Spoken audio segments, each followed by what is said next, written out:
Okay, let's start today with this. MrBeast has just announced that he is opening his very own theme park called Beastland, but it's got one big problem. Now, it's gonna have all of the usual stuff that theme parks have, including roller coasters and rides, but what makes it Beastland and not just any other park is all of the custom games that they have built, which are modeled after Jimmy's videos, and he apparently says they don't exist anywhere else in the world, and they won't either. And you know what? I'm not gonna lie. I looked at some of them.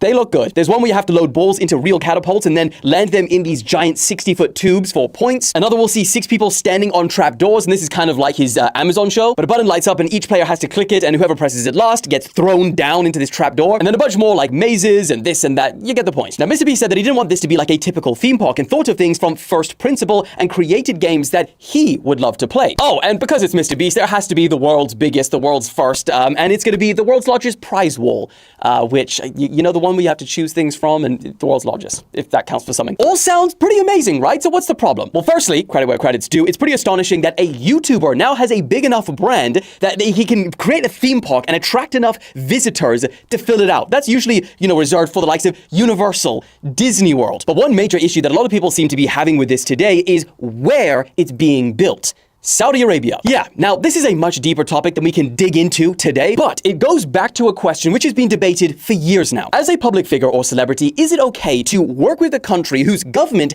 has laws you disagree with? I mean, in Saudi Arabia, one, they have major free speech issues, and even journalists have been executed for criticizing the government. Homosexuality is illegal. The right to a fair trial is often violated. There's censorship on the press, so probably me doing this and criticizing the government wouldn't even be really allowed there. And then often, even the contracts given to foreign celebrities, kind of like how we saw with all the comedians that went over there recently, have clauses forbidding them to say certain things about the, you know, the government, the royals, etc. So some people argue that by working with them, you are directly funding and supporting these kind of laws. But then on the other side, some people argue that, for one, I mean, the UAE and Saudi Arabia, they offer huge, I'm talking staggering amounts of money for opportunities to do stuff there. So a lot of these public figures argue that, you know, if they turn down this life-changing amount of money, then another person, another celebrity is just going to take the opportunity and it doesn't change anything. Many argue that, well, yes, they disagree with their government, they're there or they're doing stuff for the people. And many, like MrBeast, have huge audiences in Saudi Arabia. But then the biggest argument that many people say is that, you know, no country is morally perfect. Western civilizations have a pretty dark past, but also, some would argue, a pretty dark present too. And also, because of globalization, moral purity